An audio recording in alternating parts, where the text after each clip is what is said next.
On August 20, 1977, the most ambitious space mission took off from Earth. The main goal of Voyager 2 was to study the outer solar system up close.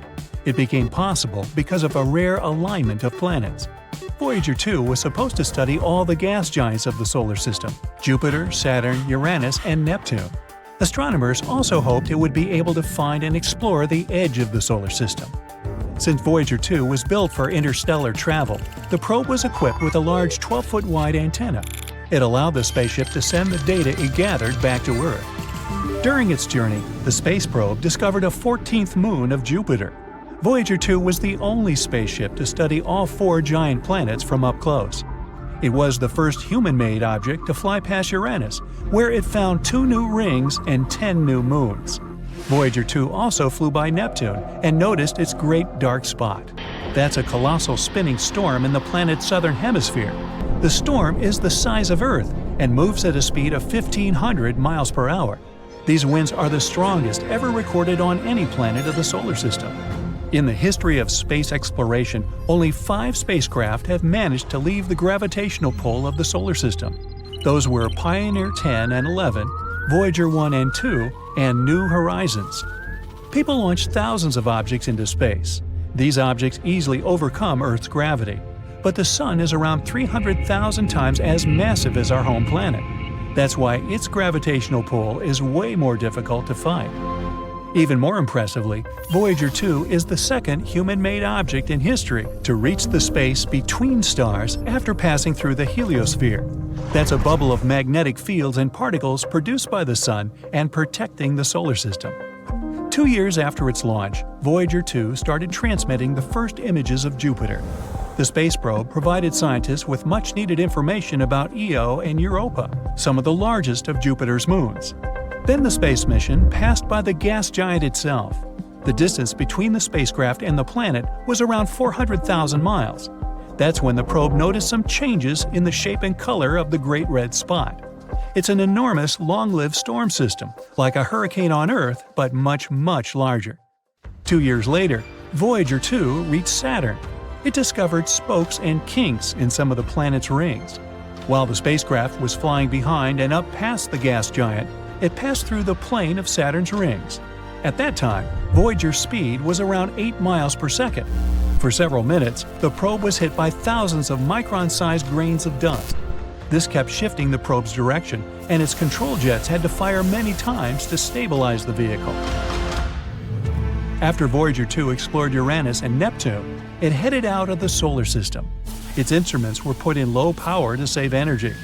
In August 2007, the spacecraft passed the terminal shot. It's the boundary marking the outer limit of the Sun's influence. Here, the solar wind slows down. In the summer of 2013, the probe reached interstellar space. Now, when it comes to sending and receiving signals in space, there are 3 factors you should keep in mind: distance, power, and time. The farther away a spacecraft is, the farther a signal has to travel before it reaches it, and the longer it takes for this signal to catch up with the spacecraft. And when it finally gets there, it's extremely weak. Another problem is that once the spacecraft is launched, it can't be upgraded. It's literally stuck with the technology it was outfitted with. Plus, such spaceships as Voyager 2 are powered by radioactive fuel. When special material radioactively decays, it releases heat that gets converted into electricity. Unfortunately, the more material decays away, the less power the spacecraft has for receiving and transmitting radio signals. Despite this issue, we haven't lost the connection with Voyager 1 and 2. That's because new and more powerful technologies appear on Earth. Signals people send can reach much farther than before. That's why it was possible to stay in touch with Voyager 2, which entered interstellar space in 2018 and has already traveled almost 12 billion miles away from Earth.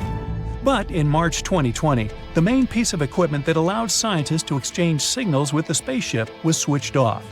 After the communication with the spacecraft stopped, NASA spent around 11 months upgrading its deep space network and installing new hardware. The DSN is an international array of huge radio antennas that help astronomers on Earth communicate with interplanetary missions. These antennas are located in California, Madrid, and Canberra. The one used to keep in touch with Voyager 2 is a 230-foot wide dish in Canberra. This is the only equipment that can send commands that can reach the probe. This antenna, known as DSS-43, started operating in 1972, 5 years before Voyager 2 and 1 were launched. At that time, it was only 210 feet across. Since then, the dish has received a lot of repairs and upgrades, but these 11 months were the longest the antenna was offline. In October 2020, the antenna was finally ready for a trial after all the upgrades and repairs. The mission operators sent a set of commands to Voyager 2, and after many months of radio silence, the spacecraft returned the signal. The probe confirmed it had heard the call. After that, the spacecraft carried out the commands. While the dish was offline, the mission operators could actually receive scientific data and health updates from Voyager 2. Astronomers kept getting data from interstellar space, the region outside the Sun's heliosphere, but they couldn't send any commands to the probe since it had traveled too far away from Earth. The upgraded antenna received 2 new radio transmitters, and it was done just in time. One of the transmitters, that was used to communicate with Voyager 2, hadn't been replaced in almost 50 years. The antenna also got new cooling and heating equipment and other electronics necessary to support the advanced transmitters. Now, a curious thing about the Deep Space Network is that its radio antennas are positioned in a very precise way. They're spaced equally around the globe. This way, almost any spacecraft can stay in touch with at least one facility at all times. But Voyager 2 is an exception. In 1989, it made a close flyby of Triton, Neptune's moon. It was the only close encounter people had with the 8th planet of the solar system and its moon. By the way, Triton is the largest known object that is believed to be born in the Kuiper Belt. That's a donut-shaped ring around the Sun full of icy objects. Voyager 2 discovered Neptune's ring system and its tiny inner moons. The probe also gathered a lot of amazing information about Triton. For example, it became clear that the moon is covered in cryovolcanoes. Instead of spewing molten rock, these volcanoes spit ice consisting of water, ammonia, and methane. When the New Horizons spacecraft flew past Pluto more than 25 years later, it discovered the same phenomenon on the dwarf planet. Anyway, to make this detour, Voyager 2 had to travel over the gas giant's North Pole. But this changed the probe's trajectory, deflecting it southward relative to the planes of the planets. Since then, Voyager 2 has been moving in that direction. And now, the spacecraft is so far away that it's out of reach of the radio antennas in the Northern Hemisphere, those in Madrid and California. This makes DSS-43, which is located in the Southern Hemisphere, the only dish powerful enough in broadcasting just the right frequency to send commands to Voyager 2. Voyager 1, the probe's faster-traveling twin, didn't change its trajectory. After passing by Saturn, it took a different path. That's why now it can easily communicate with the 2 facilities in the Northern Hemisphere. The upgrade the Canberra Deep Space Communication Complex has gone through can also benefit other space missions. For example, the Mars Perseverance rover that landed on the Red Planet on February 18, 2021. The dish will also be crucial for exploring other planets and the Moon. Voyager 1, which has been traveling through interstellar space for more than 45 years and is trailing a long gray beard by this time, not really. It suddenly began to send strange signals to Earth. Even more bizarre, there are no signs that the probe has broken or anything. Scientists from NASA are desperately trying to find the reason. So, what's happened exactly? First of all, let me tell you a bit more about Voyager 1 and its long journey. Voyager 1 is an American space probe. Scientists from NASA sent it into space on September 5, 1977. Voyager's goal was to explore the outer planets of our solar system, namely Jupiter and Saturn. Initially, scientists assumed that the mission would take about 5 years. Haha, the joke's on them. The probe exceeded all expectations. Not only did it fulfill its mission, but it's still working for much longer than expected. Voyager 1 has been wandering around space for more than 45 years. It's hard to estimate what Voyager 1 has done for science. Firstly, it successfully sent a lot of photos of Jupiter and Saturn to Earth. By the way, you can even check out these photos yourself. All of them are published on the NASA website. Thanks to Voyager, we also discovered several new moons of Jupiter and a previously unknown system of its rings. We learned that Jupiter's famous red spot is actually a giant superfast storm. And after leaving Neptune's orbit behind, Voyager also sent a lot of important data about interstellar plasma. So Voyager 1 successfully proved to scientists how useful it was. After that, it happily headed for its next goal, the Kuiper Belt and the heliosphere. The Kuiper Belt is a ring of icy bodies that extends from Neptune to a distance of approximately 50 AU from the Sun. It's kind of similar to the asteroid belt, but about 20 times wider and 100 times heavier. And the heliosphere is an area around the Sun where the pressure of the solar wind is balanced with the pressure of interstellar gas. Yeah, I know, it sounds like some hard scientific stuff. Just keep in mind that this data really helps us understand the universe as a whole. So, this is Voyager's last task, to tell us more about interstellar space. The probe has already sent us more than 60 frames for a mosaic of the solar system from a distance of over 4 billion miles from Earth. Scientists used these frames to make a big colored picture. The photo was called the pale blue dot, and you've probably already guessed what that dot is. Yep, that's what our Earth looks like through Voyager's eyes. This photo clearly shows how tiny we really are, and how precious and fragile our planet is. But Voyager 1 also has another, even more important mission, to tell other civilizations about us humans. You might have heard about the famous Voyager Golden Records. People created many audio and video files and added them to these records. There are a few sections. The first one contains hello in 55 languages, including ancient and extinct ones. Almost 80% of the recordings are different musical pieces, like Bach, Beethoven, Mozart, and Stravinsky, folk music from different countries and ages, and a bit of the blues, like famous songs by Louis Armstrong and Chuck Berry.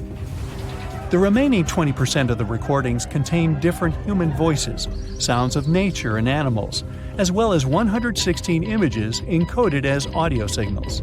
There's also recordings of speeches by Kurt Waldheim, a former UN Secretary General, and Jimmy Carter, a former US President. These are just some friendly messages. In addition to the records, scientists also packed a needle for playing them. Don't worry, they also left a simple drawing that showed how to use all this stuff and how to translate the sounds into pictures. They added Earth's coordinates, which they created using a pulsar map. It shows the position of the Sun in the Milky Way. The record was packed in an aluminum case and covered with gold to protect it against radiation and cosmic dust. Carrying this record, Voyager 1 set off on its long journey, and it has already traveled quite a distance, I'd say. Right now, Voyager 1 is 154 astronomical units away from us. That's about 14.5 billion miles. This makes it the most remote human-made object. Initially, this title belonged to the Pioneer 10 mission, but Voyager overtook it in 1998. What a bargain for NASA! It's way beyond its best-by date. Voyager 1 is actually so cool that it even overtook its twin brother, Voyager 2, which, by the way, had been sent into space 2 weeks earlier. Voyager 1 moves at a speed of 9.7 miles per second. That's 35,000 miles per hour. Even the fastest sports car in the world travels at a speed of only 305 miles per hour. So it's hard to imagine the speed of Voyager. Anyway, at the moment, Voyager is heading to the borders of the Oort cloud. That's the name of a hypothetical layer of icy objects surrounding the solar system. Astronomers haven't confirmed its existence yet, but they're almost sure it's there. After all, even black holes were only a theory not so long ago. Unfortunately, Voyager 1 won't return back to the solar system. It'll keep in touch with Earth at least until 2025. But eventually, we'll lose the connection with it for good. In 300 years, it'll reach the borders of the Oort cloud. And in 30,000 years, I won't be around then, it'll finally leave the solar system.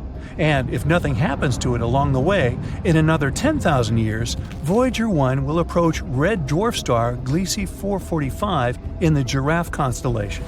In the future, the probe will probably keep wandering around the Milky Way galaxy. And now, let's finally discuss the mysterious signals part. So, what happened? Well, a rather unusual thing. NASA's Jet Propulsion Laboratory, which monitors and controls both Voyagers, reported this problem in May 2022. Our veteran spacecraft suddenly began sending strange data to Earth. The whole situation puzzles even engineers from NASA. Now, I bet you're thinking, come on, the thing just probably broke down or something.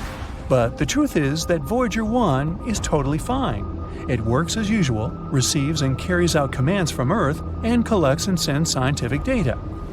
But the readings of the AACS, which stands for Attitude and Articulation Control Subsystem, don't show what is actually happening to Voyager anymore. This system supports the orientation of the probe in space and helps it keep in touch with Earth. So, basically, the signals mean that the probe's orientation in space is messed up. But scientists claim this is not the case. They know that the source of the antenna signal remains in the same position relative to Earth as planned. The problem hasn't triggered any of the onboard fault protection systems. The probe hasn't even entered safe mode. So, what in the world, or universe, is going on? Suzanne Dodd, the head of the project, says that the problem is not actually that unexpected. After all, Voyager 1 is already 45 years old. The expert admits that what's happening to the probe remains a mystery to them. They don't know exactly where the incorrect data is coming from, and it's unclear how this will affect the operation of Voyager. She adds, though, that it's not that surprising, considering that the probe is in interstellar space. There's a very high level of radiation there. No spacecraft has ever reached that point before. Scientists from NASA say they'll keep closely monitoring the data coming from Voyager 1 until they figure out the problem. If they find it, the management team will try to fix it. Otherwise, the team will have to adapt to the new conditions. It might not be enough just to understand the problem, though. It takes as much as 20 hours and 33 minutes to receive the signal from Voyager, and it takes the same amount of time to respond to it. Well, at least the second spacecraft, Voyager 2, is totally fine, even though it's also currently in interstellar space at a distance of 12 billion miles from Earth. Anyway, we can only wait for news and hope that the problem will be resolved. I actually wonder how much longer can Voyager 1 last? Will it be able to fly to the borders of the Oort cloud in 300 years? What do you think? I'd like to hear your thoughts in the comments. All the planets of the solar system are slowly lining up. Mercury, Venus, Earth, Mars, Jupiter, Saturn, and Neptune are about to form a straight line. This event, called the Parade of Planets, occurs once every 176 years. The last time this happened was almost 40 years ago, and it was a great chance to explore all these planets in one go. On August 20th, 1977, thousands of people gathered outside NASA's Kennedy Space Center. They came to witness the launch of the most ambitious and distant space mission in history. 5, 4, 3, 2, 1, ignition! Launch rocket Titan took off from Earth and left the atmosphere. As soon as the rocket reached outer space, it launched the probe Voyager 2, which began its journey. The probe consisted of a bus 1.5 feet in height and almost 6 feet wide. On top of it, there was a round 12-foot wide antenna. Most of the scientific equipment was mounted on a boom that extended 8 feet outward. On September 5, 1977, Voyager 1, the identical space probe, left our home planet. It sent us pictures of Earth and the Moon. It soon overtook Voyager 2, launched 2 weeks earlier. That's why the second probe has the number 1 in its name. And so the journey through dark space began. March 5, 1979. About 4 Earth-Sun distances away from our planet, Voyager 1 came close to Jupiter and prepared its scientific equipment to explore the planet. The probe had a dozen gadgets, including a 2-camera system with narrow and wide-angle lenses. So, it could take full-length photos of the planet with the wide-angle camera, as well as close-up photos of specific places on the planet and its satellites. The probe also had a radio science system to determine the atmospheric composition, weight, and gravitational fields of the planets it came across. Infrared and ultraviolet spectrometers could help measure radiation and temperature invisible to the human eye. Various sensors were used to examine cosmic rays. Voyager 1 was the first to find volcanoes outside Earth. those were on Jupiter's satellite, Io. It has dozens of active volcanoes that constantly spew lava. Then the probe pointed its cameras at the Great Red Spot. That's how people learned that it was a giant cyclone-like storm that hasn't stopped for the entire history of observations of Jupiter. It was also the first time when lightning was detected outside of our home planet. And in the invisible spectrum, Voyager 1 noticed that Io acted like an electrical generator for Jupiter. Ions, which are charged particles, were constantly flying toward the gas giant. This electrical current was 5 million amps. Soon, Voyager 1 continued its journey. 5 months later, Voyager 2 approached Jupiter 2. This gas giant has rings around it. They're not like Saturn's, though. Jupiter's rings consist mostly of dust. When the planet's rocky satellites collided, they turned into small debris. Gradually, this debris turned into fine dust. Then Voyager 2 approached Europa. This moon is completely covered by a crust of ice, and beneath it, there may be a liquid ocean where life can possibly exist. Voyager 2 was the first to capture the cracks in Europa's ice crust. While flying near Io, Voyager 2 discovered that 6 volcanoes on its surface were still erupting. This meant that the periods of activity of these volcanoes could last for months. Both space probes circled the gas giant several times and then dashed further into space. Such a gravitational maneuver allowed them to gain more speed and saved fuel for the trip. By November 9, 1980, Voyager 1 had already traveled 8 Earth-Sun distances away from home. The space probe arrived at Saturn. It discovered 3 new satellites of the gas giant: Atlas, Prometheus, and Pandora. This proved the theory that these were the moons that kept the planet's rings in line. It also turned out that unlike Jupiter's, Saturn's rings also contained ice. Voyager 1 took a peek at Titan, Saturn's largest satellite. It's 50% larger than the moon and even has an atmosphere. It's the only place in the solar system besides Earth where liquid water has been proven to exist. That's why scientists don't deny the possibility of life there. Then it was time for another gravity maneuver. Voyager 1 once again darted away from the planet's orbit. This time, it was aiming upward relative to the line of the parade of planets. Almost a year later, Voyager 2 arrived there. It made a flyby of several of Saturn's icy satellites. Supposedly, a long time ago, these moons collided and knocked huge chunks of ice and rock out of each other. This debris orbited Saturn, collided, and slowly crumbled into dust, consisting of ice and rock. This is how the famous rings of Saturn were born. Another gravity maneuver, and Voyager 2 set off for the next gas giant. 5 years later, it arrived at its destination, 17 Earth-Sun distances away from our planet. For the first time ever, a human-made object approached Uranus. Voyager 2 discovered 11 new moons there. The probe also found that Uranus was the coldest planet in the solar system. Its temperature is negative 350 degrees Fahrenheit. That's 4 times colder than the temperature at the South Pole. At that time, the Deep Space Network was being tested on Earth for the first time. It's a network of radio telescopes all over the planet. They aim at certain points in the sky to establish communication with extremely distant objects. These telescopes have been successfully receiving signals from Voyagers 1 and 2. August 25, 1989. Voyager 2 had already traveled 23 Earth-Sun distances and arrived at Neptune. It was the first time people received images of this blue planet from such a close distance. The probe discovered 6 new moons there and also took the first pictures of the planet's rings. Engineers then turned off the probe's cameras to save power for its main computer and the instruments that measured the solar and interstellar wind. Voyager 2 left Neptune and headed into deep space. That's why it no longer needed the cameras. A few months later, Voyager 1 sent its last photo back to Earth. It was a family portrait of our entire solar system. Every pale dot was a planet. You can barely recognize Earth in the picture. After that, the camera was turned off to save power. This was the start of the interstellar mission for Voyager 1. For 15 years, Voyager 1 had been flying to the edge of the solar system. On December 16, 2004, the probe passed through the termination shock. This is where the solar wind suddenly slows down and heats up after colliding with the interstellar wind. The space probe managed to endure this test and continued its journey. In 2007, Voyager 2 crossed the same boundary.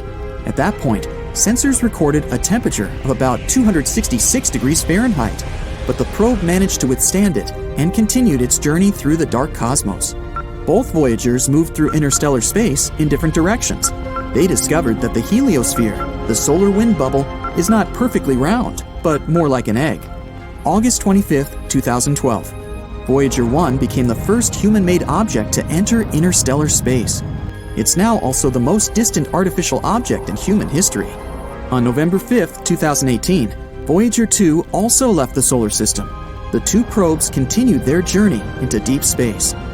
Right now, the Voyagers have been operational for 44 years. Voyager 1 has traveled 153 Earth-Sun distances and is moving forward at 38,000 miles per hour. In about 300 years, the probes will reach the Oort cloud.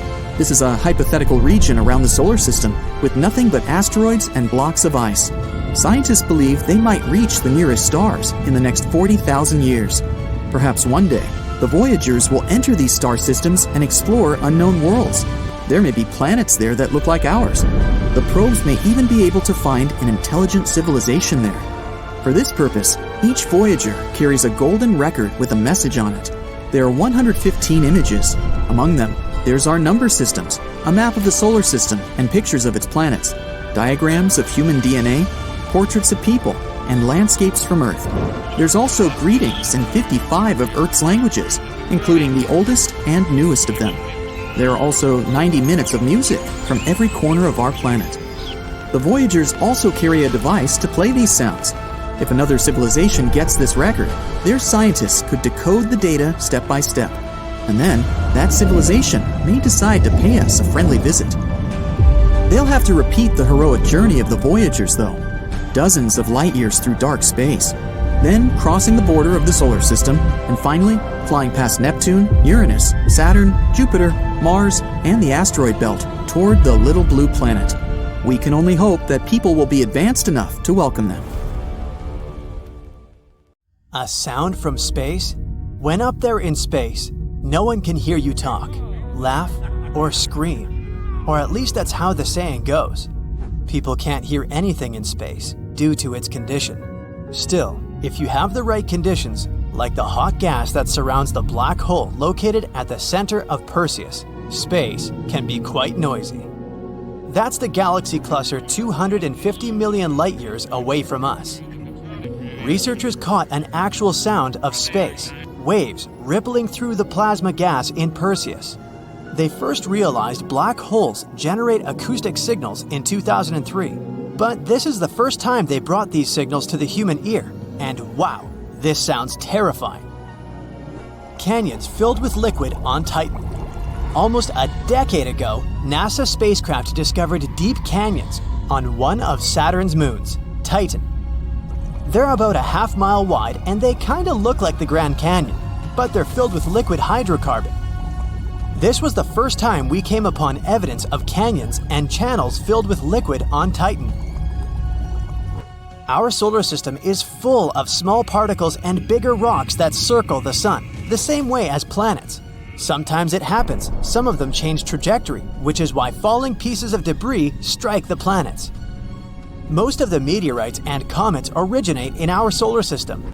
Some from the asteroid belt between Jupiter and Mars, while others come from the Kuiper belt, that's located beyond the orbit of Neptune.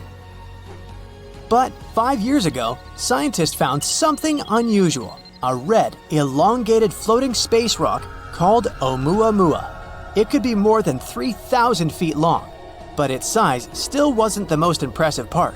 It was the first interstellar object we saw passing through our solar system. It means it formed and came outside of it. It was traveling way faster than asteroids and comets from within our solar system. No one knows where this weird object came from. Many, many years ago, when it started its journey and sailed away from its parent planetary system, the stars weren't in the same position as they are today, so it's hard to pinpoint where Oumuamua ran away from. The rock could have been on its journey for billions of years. Solar termination events. Our sun is not just a flaming ball of gas we see in the sky. It's actually a pretty complex network of towering plasma fountains, magnetic fields, and blobs of unusual matter 500 times bigger than our own planet. And then there are solar termination events. When it comes to its activity, our sun goes through a natural cycle of troughs and peaks. Approximately every 11 years comes the time when the sun is more active than in other periods of the process. As the cycle goes to the end, there are fewer emissions and sunspots. That's because magnetic fields are weakened at that point, and they collide along the sun's equator. This results in enormous tsunamis of plasma. They pass across the solar surface for weeks. These are the most powerful storms in our solar system. They twist, snap, and lash out into space and seriously affect our power grid. As they wake, large spots start to form on the sun, close to strong magnetic field lines. Usually, that's when the cycle begins all over again. No one still knows why exactly they form. Also, we're not sure if this only happens at the end of the cycle, and knowing more about this could help us prepare for raging solar storms better. Tsunamis on Mars. It appears the shorelines under the Martian surface formed because of two enormous tsunamis. Mars has something that's probably the longest landslide in our entire solar system. The rocks rolled down the mountain probably billions of years ago. They fell into the water and caused a gigantic wave that rushed across the Martian landscape. As the tsunami was getting bigger, the rocks scraped all along the solid ground beneath them, and these sandy waves left their prints on the shoreline, not so close to Olympus Mons. That means it's possible the waves traveled a couple of hundred miles. This supports the theory that Mars once had an ocean hidden below its dry desert surface. Sure, Oumuamua was cool because it was the first object we've seen coming from outside of our solar system. It's past us now, so it's not possible to study it anymore. But something else came from outside our solar system after Oumuamua. A comet called Borisov. It came with a tail over 100,000 miles long. Teams got the first images of Borisov in 2019. A bright white glow was surrounding it. And that was one of the first signs where scientists realized this comet wasn't from our solar system. They tried to collect as much information as possible because they remembered how quickly Oumuamua got away. Borisov came from a freezing place as cold as the Kuiper Belt. One theory says it may have originated around a red dwarf, which is the most common type of star in our galaxy, the Milky Way. But unfortunately, Borisov was also very fast. So fast that they only managed to see it a couple of weeks before it passed by our planet. By now, it's almost out of our solar system. Finding new planets is always such a thrill, just like it was in 2017, when a group of researchers discovered Super-Earth. It's an exoplanet, which means it orbits a star outside of our solar system. This one has a mass almost 3 times that of our planet, and it's only 21 light-years away. It orbits M-dwarf star, and it manages to make a full circle in only 2 weeks. So that's how long the year is on this planet. It's closer to its star than Mercury is to our sun. But M-dwarf stars are cooler than our sun, so it's possible this planet still has water. Super-Earth is generally a term for planets that are lighter than ice giants such as Uranus and Neptune, yet more massive than Earth. They can be made of rock, gas, or even a combination of both. The one they discovered in 2017 is especially interesting because this type of planet can also hold some form of life.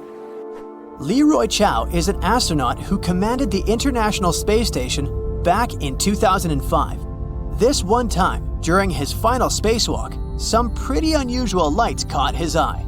It looked like 5 lights flying near him. They were in the shape of a pyramid, since one light was a bit further ahead. Chiao immediately called one of the crew members who was also out there at the same time, taking a spacewalk. He asked his colleague if he saw the flying objects, but apparently he didn't. Researchers were intrigued by this story, so they examined satellite images to see if that was the thing Chiao saw, One of the options was that Chow had seen fishing boats off the coast of South America. With bright lights, they wanted to attract squid. But since it was twilight time, the rotation of our planet may have made them appear to fly by. Neutron stars slamming into each other. After a massive star comes to its end in a strong supernova explosion, its core falls apart. Then it forms the densest form of matter we know about in the whole universe, called a neutron star. In only a couple of the first few seconds after a regular star begins transforming into a neutron star, the energy there is equal to the total amount of light all stars in the universe emit. At least the part we can observe, which is still a lot. It's hard to determine their real size, but picture it this way. The length of Manhattan with 1.5 times the mass of the Sun. If a star here were any denser, it would just collapse and form a black hole. Scientists captured 2 of these stars colliding a couple of years ago, and such impacts are extremely powerful. They create gravitational waves that lead to a ripple in space-time, but they produce heavy elements like platinum and gold. Very recently, astronomers have found 3 potential super-Earth planets orbiting a somewhat close orange dwarf star. The term super-Earth is used to describe a planet beyond the solar system with a mass higher than that of Earth but below those of the ice giants of the solar system, Uranus and Neptune. An international team of researchers, led by Dr. Shweta Dalal from the University of Exeter, found that the exoplanets were orbiting star HD 48498, which is located around 55 light-years away from Earth. The planets travel around their star in 7, 38, and 151 Earth days, respectively. The study describing these findings appeared in the journal MinRes on the 24th of June, 2024. The coolest thing here is that the outermost exoplanet candidate orbits in the habitable zone of its host star, and the conditions there might be comfortable enough for liquid water to exist on the surface without boiling or freezing. Such habitable regions around stars are also known as the Goldilocks zone and are believed to be ideal for potentially supporting life. Another reason this discovery is so important is that the orange host star is like our Sun. But since it's an orange dwarf, it produces less radiation than our yellow dwarf star. It's also the closest planetary system to host a super-Earth in the habitable zone of a Sun-like star, which makes this discovery super exciting. It can help us move forward in our quest to locate habitable planets around solar-type stars. Who knows? Maybe this planet will be our new home one day. These potential super-Earths were detected thanks to the HARPS and Rocky Planet Search Program. Throughout a decade, the team taking part in this research has collected nearly 190 high-precision measurements using special equipment. By analyzing the spectrum of light coming from a star, astronomers can figure out whether it's moving toward us, this is known as blue shift, or away from us, that's what we call red shift. And still, to make sure their findings were correct, the team used lots of different methods and comparative analysis. Everything confirmed their conclusions. There indeed are 3 planetary candidates with minimum masses ranging from 5 to 11 times the mass of our home planet. The team also believes that the proximity of the star, together with the outermost planet's favorable orbit, can make this system a great target for future studies. Hopefully, further research will open doors for our understanding of planetary systems and the potential of life outside our solar system. Scientists have already discovered more than 5,000 exoplanets, which are planets outside the solar system, since the first such world was confirmed orbiting a Sun-like star in 1995. To find those distant planets, astronomers use different equipment, like NASA's Kepler Space Telescope, launched in 2009. Its mission was to find as many Earth-like planets dwelling in the Milky Way galaxy as possible. But it's not the only instrument used for searching exoplanets. Anyway, now let's look at the most exciting and promising of these worlds. Gliese 667cc is a mere 22 light-years from Earth. But even though it seems close, it's still around 129 trillion miles away from us. The planet itself is around 3.8 times as massive as Earth and completes one orbit around its host star within 28 days. In other words, a year on that Earth-like planet is 13 times shorter than a year on our planet. Luckily, the star is a cool red dwarf, so the exoplanet most likely lies in its habitable zone. But there's still a chance that this world might be regularly baked by the flares coming from its parent star, which is not cool on many different levels. Kepler-22b is way further away than the previous world, more than 600 light-years away from our planet. It was the very first Kepler planet found in the habitable zone of its star. This world is larger than Earth. It's about 2.4 times our planet's size. Sadly, we still don't know whether this planet is rocky, liquid, or gaseous. The orbit of Kepler-22b is similar to Earth's. It takes the planet 290 days to orbit its G-class star, which is kind of like our Sun. But this star is smaller and colder than ours. Another Kepler planet, this time it's Kepler-69c. It lies a whopping 2,700 light-years away from us. This world is also almost 70% larger than Earth. Researchers know nothing about its composition, but they found out that the planet needs 240 days to complete one orbit. This makes its position in its system like that of Venus in our solar system. At the same time, this world might be more habitable than Venus since its host star is a bit less luminous, 80% of our Sun. TOI 733b is a recently discovered world. It was found in 2023. It's out there, 245 light-years away from Earth, and needs just 4.9 Earth days to complete an orbit around its star. But the coolest thing about this planet is that it might have a massive ocean. According to scientists, the planet is likely to be completely covered with water. Does that mean there could be life on the super-Earth? Time will tell. GJ 1214b is located 48 light-years from Earth. This planet is a super-Earth, almost 3 times bigger in diameter and 8 times heavier than our home. It orbits around its red dwarf star faster than you can binge-watch your favorite series, finishing a complete loop every 38 hours.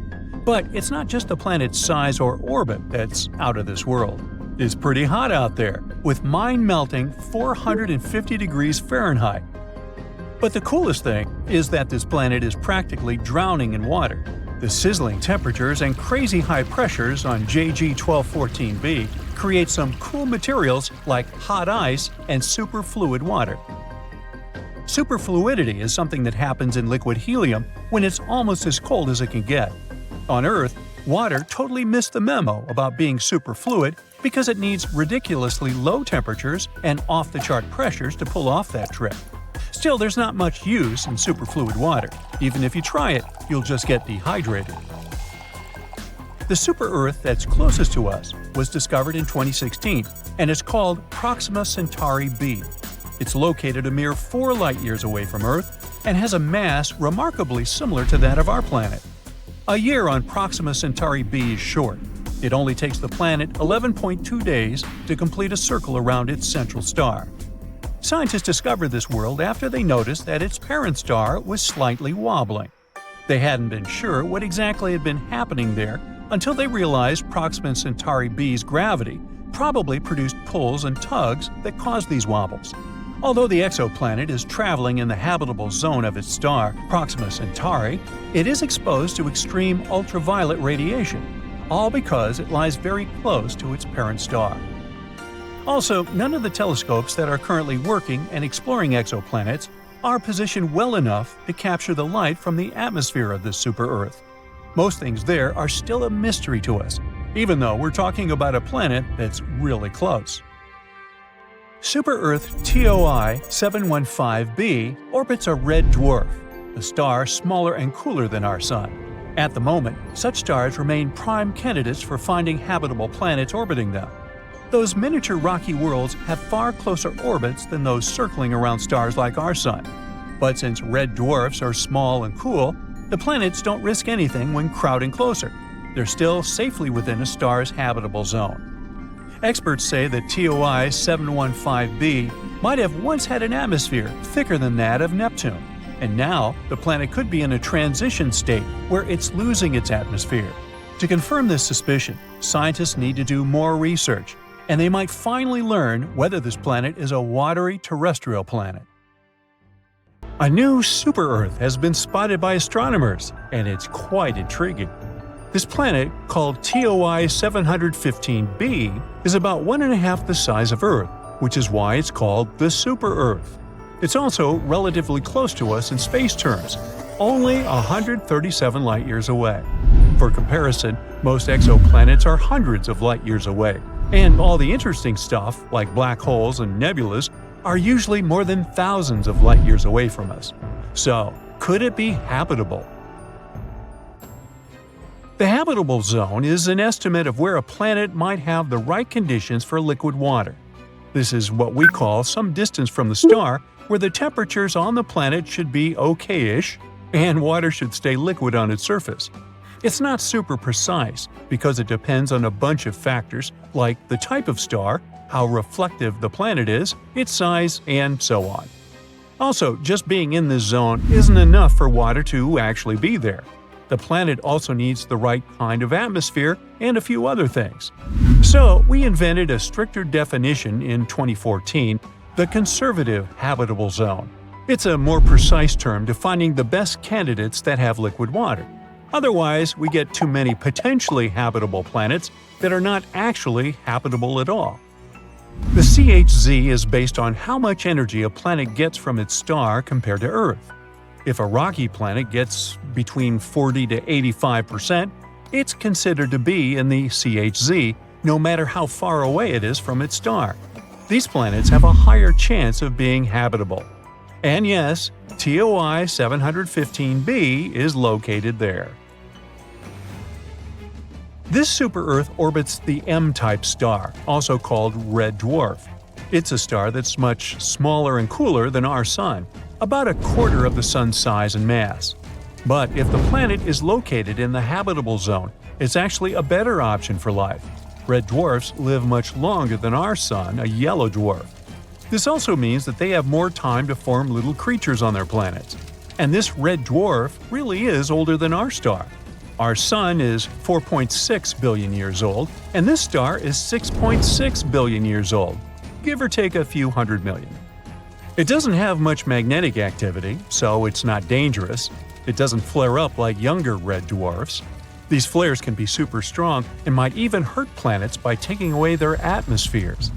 Although some planets around it do have thinner atmospheres, it seems like this red dwarf has already gone all out. These red dwarfs are where we're looking for planets that could support life right now. Our super-Earth is really close to its star, zooming around it in just 19 days. Since the star is small and the planet is so close, the planet passing in front of its star happens a lot and looks really clear. This makes it easy for telescopes like the James Webb to study its atmosphere without needing too much time. Now, speaking of the James Webb Space Telescope, it's bringing us into a new era of understanding distant planets beyond our solar system. Imagine being able to see what gases make up the air on a planet millions of light years away. James Webb will help us to find worlds that could support life. Right now, it's trying to figure out whether TOI 715b has an atmosphere. If it does, its atmosphere might be easier to spot compared to a planet that's drier and denser. And then we might get even more height because it would look like a good place for life. On top of all that, there might be another planet in this system, also in the habitable zone. We're not sure whether it's really there, it's just a candidate with a crazy name. But if it turns out to be real, it would be about the size of Earth. Also, it would be the smallest planet in the habitable zone ever spotted by the TESS telescope. Now, another cool thing about TOI 715b is that it cannot just have water on it, but be an entire water world. An ocean planet is a type of planet that has an ocean covering its surface or has subsurface oceans. They might not have much dry land because the water can cover everything. Sometimes the entire planet can be covered in other liquids, like lava or ammonia. When it comes to planets outside our solar system, we can't see surface water directly with our current technology. Instead, scientists look for water vapor in the atmosphere as a hint there might be liquid water below. And of course, we wonder if these planets can have life, hopefully not in the form of Leviathan-like monsters. Our models show that planets with oceans might be pretty common in our galaxy. This means there could be lots of ocean worlds out there waiting to be discovered. But the most important part about TOI 715b is that it's in the so-called small planet radius gap. If we give the planets a lineup, there will be those that are bigger and smaller than Earth. But there's a sudden gap in planets that are about from 1.5 to 2 times bigger than ours. Where are they? This gap is interesting to scientists because it tells us something about how planets form and change over time. It's not that planets don't form in this size range. They actually start off larger and then lose some of their mass, like a balloon gradually deflating. Perhaps it happens because of how they orbit their stars, with stars blowing away some of their mass as they dance around it, as our Sun does with gas from comet tails. This gap holds a lot of mystery, and planets, like our new super-Earth, are clues that could help us unravel it. We aren't sure whether it exists around red dwarfs. Maybe it's a gap in how dense these planets are, rather than in their actual size. So studying our discovered planet is even more interesting. It'll help us learn more about distant stars and their planets. Now, I mentioned TESS a while back. NASA's TESS, Transiting Exoplanet Survey Satellite, has been in space for 6 years now and has been incredibly successful. NASA launched TESS because we already found over 5,000 planets orbiting other stars, mainly thanks to the Kepler telescope. But Kepler mostly found large planets, not necessarily like Earth. We decided to focus TESS on finding smaller Earth-like planets around nearby bright stars, making them easier to study with future telescopes. Here's how it works. The camera observes stars and looks for changes in their brightness. If the brightness suddenly drops for a while and then gets back, it could mean there is a planet passing in front of it. But stars can dim for other reasons too. For example, flaring up or having dark spots on their surface, which is why we need to be careful with this data. TESS shows us the size and orbit of these planets. Then ground telescopes help determine their mass. With these 3 parameters, we can figure out what the planets are made of and if they're rocky like Earth or gassy like Jupiter. Yeah, you want to avoid Jupiter after taco night. One example of TESS's discoveries was the TOI 700 system. There, it discovered its first ever Earth-like planet, TOI 700d. This exoplanet also orbited a red dwarf, and it's even closer to us, about 100 light-years away. Unfortunately, it's unlikely to be habitable because the temperatures there are crazy. Another big discovery was made in the AU microscopy system. TESS discovered a planet about 4 times the size of Earth and another nearly 3 times Earth's size. This system has become a key area for studying how stars and planets form and change over time. TESS has also spotted a variety of other exciting finds, including supernova, hot worlds, and so on. And as it enters its 6th year, we can only expect more exciting findings to come.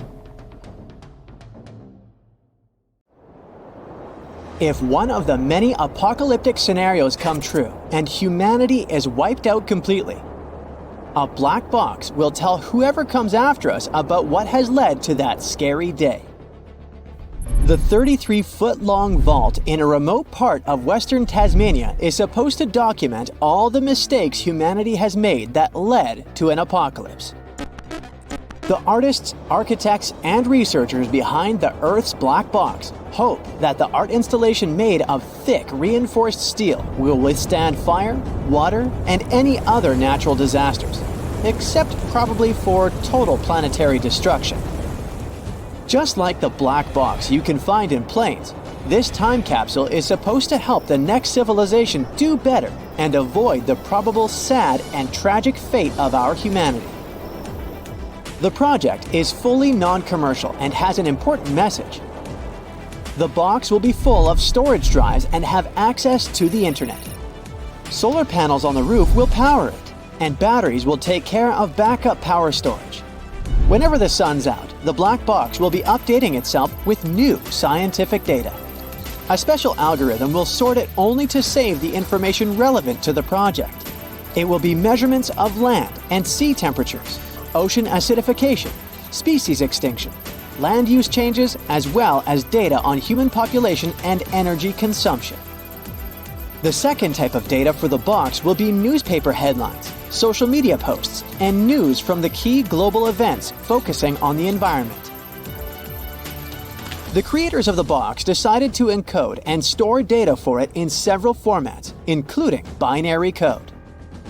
The instructions on how to retrieve all that priceless knowledge would be etched into the outside of the box.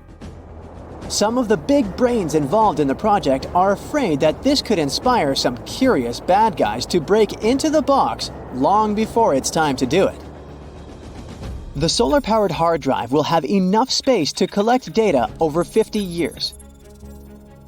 Even the most pessimistic scientific models don't predict the end of the world any sooner anyway. It might even take centuries before the worst happens. The idea of a box that would record everything that happened before an accident in aviation was born in the middle of the 20th century. Back then, the world's first jetliner, de Havilland's Comet, crashed 7 times over 2 years, taking the lives of 110 people. The Department of Civil Aviation in Australia wanted to find the possible cause of all these crashes. One of these experts was Dr. David Warren, a chemist specializing in aviation fuels. He realized that there was simply not enough data to make any conclusions. There was no one to tell what had really happened before the crash. He remembered seeing a dictaphone that recorded sound on steel wire at a trade fair. Soon, Dr. Warren wrote a memo to his manager offering to design a voice recorder to follow what was going on in the cockpit. It would also record flight data and be stored in a crash-proof container. Flying wasn't a huge thing in Australia back then, so the manager didn't appreciate the idea. Dr. Warren then started working on a prototype in his own garage. He showed the ready device to the secretary of the British Air Registration Board when he was in Australia. He absolutely loved the idea, so later, Dr. Warren got a whole team to help him develop a pre-production prototype. The correct way to call his invention is actually not black box, but flight data recorder, and it's orange, not black. We probably call it black because those gadgets get charred black after a crash. Or maybe because the first boxes were painted that color to prevent reflection. Or because that's the general name scientists use for devices with in and output of data with complex internal workings. So, the flight data recorder consists of 2 parts: the data recorder and the cockpit voice recorder. Historically, they were 2 boxes, but now they're just 2 cylinders. The data recorder keeps track of such important flight data as engine exhaust, temperature, fuel flow, aircraft velocity, altitude, and rate of descent. The second part records sound in the cockpit to analyze communication with air traffic control in case of an accident. The device only records data for up to 2 hours and then overwrites the previous sounds. Sometimes, the 2 parts are combined, and they look like a box.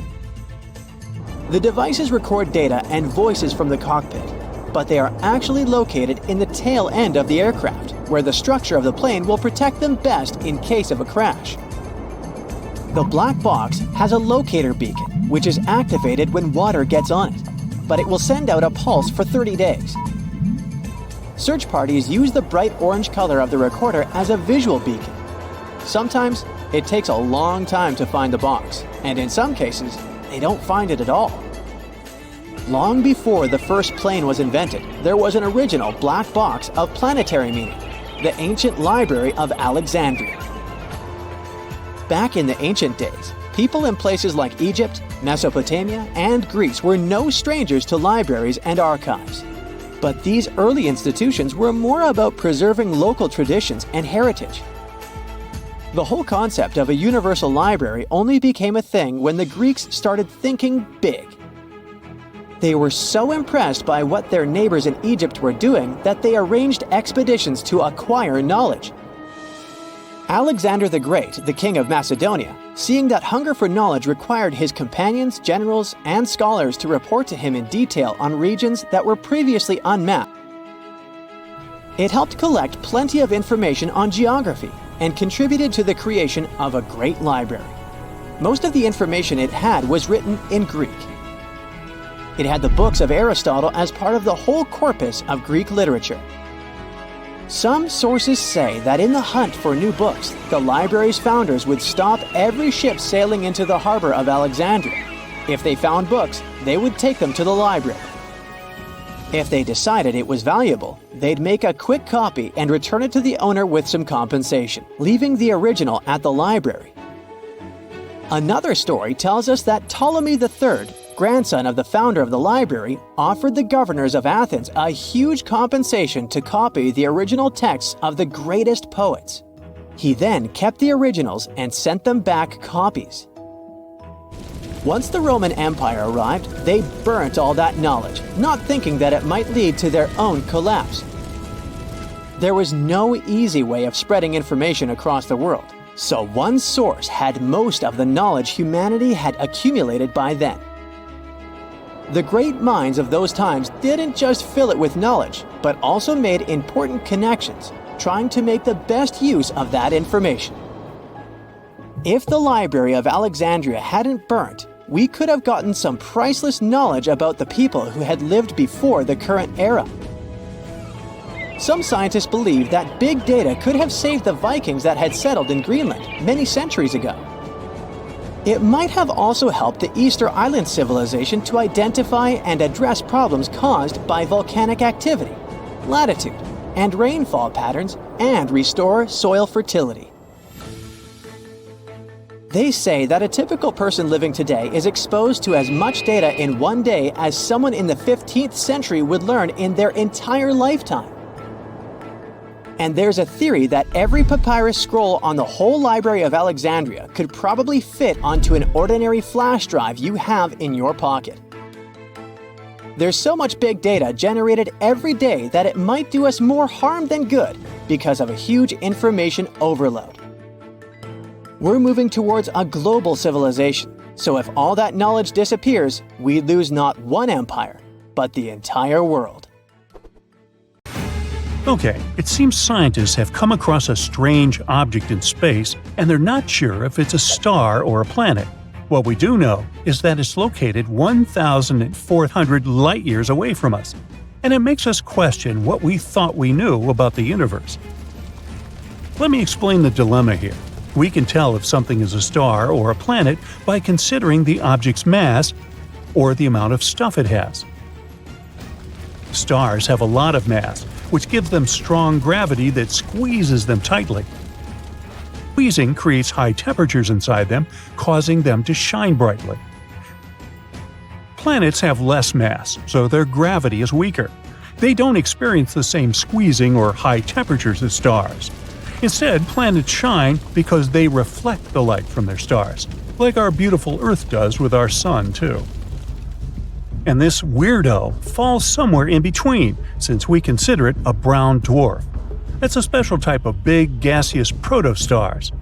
Brown dwarfs are usually like Jupiter in terms of their atmosphere, but they are much larger in size, about 13 to 80 times.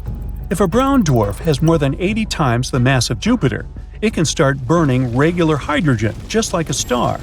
That's what usually makes stars shine brightly. But normally, brown dwarfs are not as hot as stars. Their inability to burn hydrogen has even earned them the nickname of failed stars. They burn at around 4,000 degrees Fahrenheit, which is cooler than most stars. But this object defies the norm. Its temperature measures an incredible 13,900 degrees Fahrenheit. Now let's put that into perspective. The hottest day in history was reported to happen in Death Valley, California, more than 100 years ago, with a temperature of 134 degrees Fahrenheit. People back then must have felt like they were melting along with everything around them. Now imagine getting closer to the Sun, like taking a trip to Venus. Venus can reach insane temperatures of 860 degrees. It's not only about the distance, though. Mercury is the planet closest to the Sun, but it's still colder than Venus. Venus is extremely hot due to the greenhouse effect. Did you know that Venus could have been a delightful place to live a long time ago? Or at least be home to any form of life. But at some point, it started to trap carbon dioxide and eventually created this thick, smoggy oven that doesn't release heat. And that's why it's so hard to explore. The longest a probe managed to last on Venus was 2 hours. But hey, that's longer than I can do at work, and then I melt. So yeah, then you get to the Sun. Its surface burns at an incredible 9,930 degrees Fahrenheit. And what's fascinating is that this weird brown star we're talking about is hotter than that. I mean, it's not hotter than the Sun's core, whose temperatures go up to 27 million degrees, but it's still very impressive and unusual for a brown dwarf to be this hot. At least that's what everyone thought until they realized why it was happening. The brown dwarf is remarkably close to another star that falls into the category of white dwarfs. They're so close to each other that our mysterious star makes one orbit around its white dwarf friend in just 2.3 hours. Whew, how old we'd be over there! Since they're this close, they're tidally locked like our Moon and Earth. That means one side of this brown dwarf always faces the white dwarf, and the other side is forever in darkness. Because of all this, our brown dwarf is superheated on one side only. So its day side is what got us confused. While the temperature on the night side is what you would expect from a brown dwarf. But these extreme conditions won't last long. Such a hot temperature makes the molecules in the dwarf's atmosphere break apart into individual atoms. And while its molecules are falling apart, this brown dwarf is slowly disappearing. And if you think this brown dwarf is hot, what would you say about Eta Carinae? It's a star located about 7,500 light-years away from Earth, and it belongs to an elite group of stars we call luminous blue variables. One astronomer first noticed it in the 17th century, but back then, it was just a regular medium-bright star. Almost 200 years later, another astronomer was observing it. But this time, it was a very bright star, one of the brightest ones in the sky. A few years later, it reached the highest level of brightness in a big event called the Great Eruption. When it happened, the star could be easily seen in the night sky. It released so much light, as much as is emitted in a supernova explosion. It remained like that for a couple of years, which is not what usually happens with exploding stars. After the party reached its peak, the star decided it was time to leave. It's still hesitating though, so it's still alive but dimmer than before. There's a nebula around Eta Carinae too. It is a shell made of gas and dust that formed during the Great Eruption. It even blocks some of the star's light. Eta Carinae is a binary star system. That means there are two stars that orbit around each other. One component has a temperature of about 26,500 degrees, and the other 62,500 degrees. The main star in the Eta Carinae system, which is the more massive of the two, is 100 times heavier than our Sun. Because of its enormous mass, scientists predict that this star may eventually explode in a powerful event known as a supernova. But not for another several thousand years. So, by now, you might have already guessed what the hottest thing in the universe is. Ta-da! A supernova. The supernova is what tells us that the life of a star has ended. We're talking about the most powerful explosions in space. They happen when a star that's between 8 and 40 times more massive than our Sun flops. Its core can no longer create enough energy through a process called fusion, so the star can't even handle its own gravity. It's like a stellar burnout, too much work a star can't handle, and its core just collapses. During a supernova, the temperatures in the star's core can get 6,000 times higher than in the core of the Sun. Or sometimes, a specific type of star called a white dwarf, suddenly restarts its nuclear fusion, and bam, you get a supernova again. Kepler's supernova happened at the beginning of the 17th century, and it was the last really big supernova event we directly observed from Earth. On average, supernovas in our galaxy happen 3 times every century. I mean, we got a smaller supernova in 1987 too, when a blue supergiant exploded in one of the Milky Way's satellite galaxies, which we know as the Large Magellanic Cloud. This explosion was so strong, people could even observe it with the unaided eye, even though it was incredibly far, 168,000 light-years away from our home planet. What a topic for summer days, huh? But check this out. We can also talk about the hottest thing people have ever created, made in a surprising place, Switzerland. Nah, we're not talking about a super hot chocolate. A group of scientists there created a subatomic soup called a Quark-gluon plasma. In this experiment, the temperature got 250,000 times as hot as the sun's core. The purpose of this experiment was to recreate the conditions that existed shortly after the Big Bang, when the universe was still in a state of chaos. Okay, let's get even more extreme. In theory, things can get even hotter. Have you heard of the Planck temperature? It's an insanely hot temperature with numbers so high we can't even imagine. A supernova is like tepid tea compared to this madness. And who even knows what the matter does at these temperatures? Okay, I'm done. Now we take you back to your regular universe. Bye now.